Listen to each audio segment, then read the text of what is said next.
I have a confession. I used to be part of what I like to call a pseudo-cult. It's a pseudo-cult and not a real cult because they don't actively isolate you from external influences, but you wound up spending so much time there that it practically had the same effect. That pseudo-cult was called Hillsong Church. Perhaps you've heard of it. But my involvement in Hillsong is not the confession. I've talked about that before. The confession is that there were some really great parts of my experience there.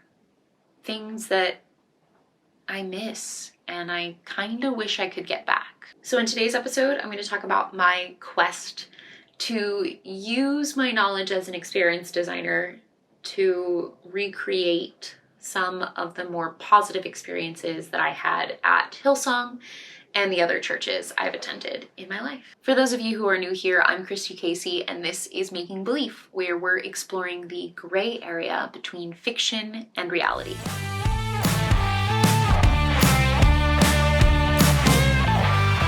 This channel is and always will be centered on experience design, but there is a secondary layer that I've been neglecting, and that is my personal experience of being so immersed in church life and in the Christian faith, and then upending my entire perspective on reality. And that foundational experience in my life has shaped the way I look at reality and designed experiences. I am very passionate about the nitty-gritty of experience design, but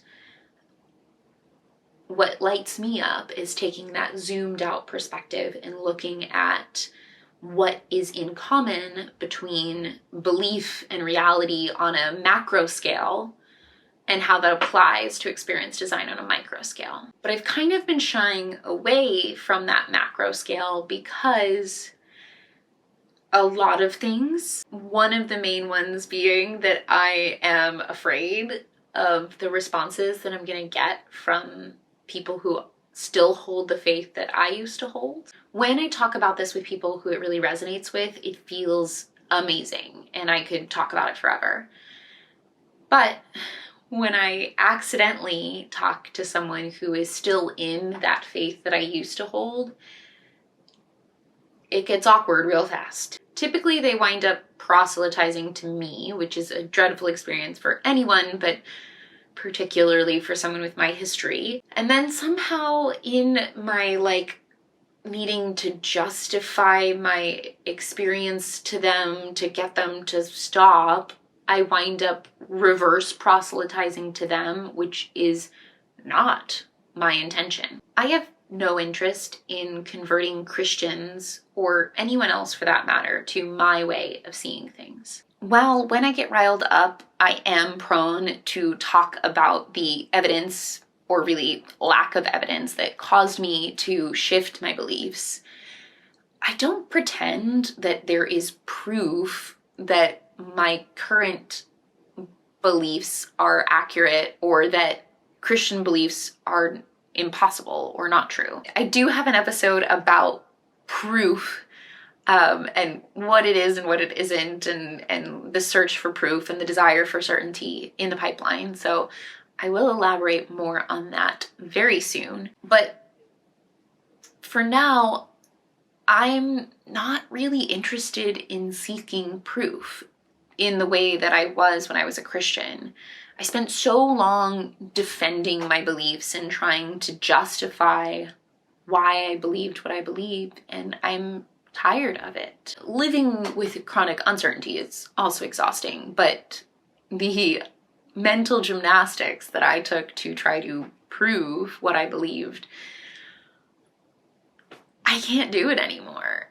I just can't. But if you do still believe, don't DM me. I mean, hey, if you want to jump into my comments, Thank you for the engagement, but nothing that you can say will change my mind in the same way that nothing that I can say will change your mind. My purpose is not and never will be to convert people to a specific way of believing. Part of my purpose is to help people discover that perhaps their beliefs are limited and shaped by forces that they don't fully understand, but it's about curiosity and openness, not about defining who's right and who's not. While I love debating when the people on both sides can hold the perspective of both sides and just kind of debate for the sake of discovery and honing in on ideas, my favorite thing.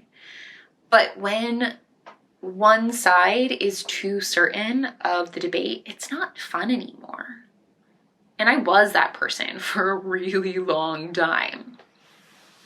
And now it's kind of my number one red flag. When I meet someone new and they're too rigid about any belief, it doesn't matter if it's a religious thing or like, I don't know, crypto. It doesn't really matter what it is, but for me, it's a major turnoff. But you want to talk about openness and curiosity and unlearning?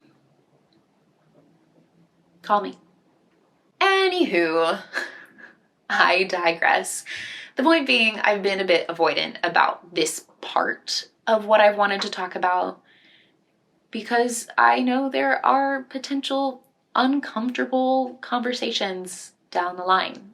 But I know from the engagement on those same posts that made me scared and from conversations I've had in the real world that for the right people, it really resonates.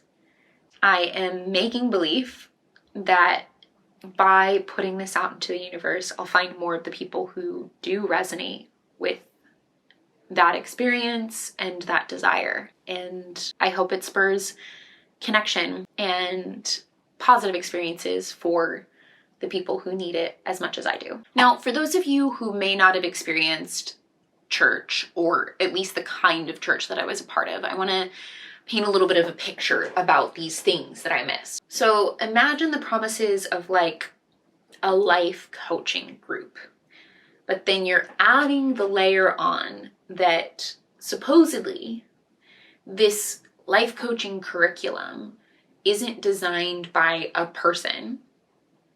It's designed by a divine being who created the world and still controls the world and is all-knowing and all-seeing and loves you unconditionally. Now, I know if you're who I want to be talking to, this is setting off alarm bells. You do not believe this. You know that it is too good to be true, but stay with me. Just imagine. Make believe with me for a second that this could be true. Imagine what it might feel like if you actually believed that and operated in a world where those assumptions were true. At least you believed they were true. Let's ignore the you're a sinner and you deserve hell part. It is an important part of the manipulation tactics, but it's not relevant to my current point. So, you learn that there's a God that's all-powerful and all-knowing that loves you unconditionally and wants what's best for you. He created the world and he wrote this book that is a guidebook for living the life that he designed for his people. And not only that, but this all-powerful, all-knowing, loving creator can also talk to you in your brain and guide you and tell you things about what you should do and how you should follow him and give you peace and comfort and make you feel loved and give you insights to his unique purpose for your life. And the people who also follow him are here to help facilitate this. They're called the church. And at the church, you'll get an inspirational message every week. You'll connect with people who are also aligned in those beliefs and are living this journey with you and will hold you accountable to stay on the one true path that God has for you. And on another day of the week, you'll meet with a smaller group of these people to talk intimately about what you're struggling with and how you can support each other. and how that inspirational message that you heard earlier in the week applies to your individual lives. And because you're sharing meaningfully and intentionally with each other, you'll form deep bonds. Honestly, there are very few other places to find that kind of connection. And eventually, you'll meet the person that God designed to be your perfect partner. And you'll fall in love and start a family and live happily ever after in God's plan, building the next generation of Christ followers. And while all of this might sound fantastical, for some people, that's how it actually goes. Sure, it might not be quite as perfect as the sales pitch, but nothing ever is. And sincerely, it does work for some people. Hell, if I'm being honest, it worked for me for a while. You can understand how if you truly believed that it's beautiful and magical and comforting, and how losing it would suck. Now, to be clear, I do not want to minimize the real hurt and damage that many Christian churches have caused in many ways, but in particular for the LGBTQ community. There has been a noteworthy amount of harm done by the church, including for myself. There was also a noteworthy amount of good, at least in my personal experience. Which does sound exactly like something someone who's currently in an abusive relationship would say. That's another video. But in this video, I want to examine the parts of that experience that were good and create new experiences that fill at least some of what I'm missing. I've gone back and forth a lot about how to approach this.